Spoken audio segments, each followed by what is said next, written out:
Nanindigan si DPWH Secretary Manuel Bonoan na hindi siya magbibitiw sa pwesto. Sa isang video message, sinabi ni Bonoan na hindi niya tatakbuhan ng responsibilidad.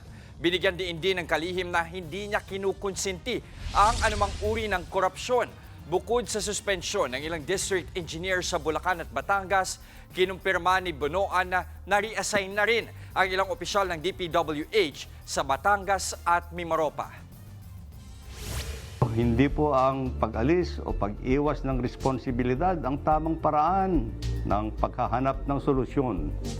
Sa akin po, tatanggapin ko ang accountability, pero tandaan po ninyo, hindi ko po kukonsintihin at papayagan ang anumang uri ng korupsyon na nangyayari. Hindi tayo papayag na lapastanganin ang sinumang tiwali sa DPWH, kontraktor o kahit sino pa ang maglustay ng pundo na nagmula sa dugo at pawis ng ating mga babayan.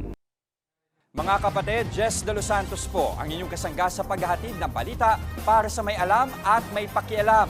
Para sa tuloy-tuloy na makabuluhang balitaan, mag-follow at mag-subscribe na sa social media pages ng News 5.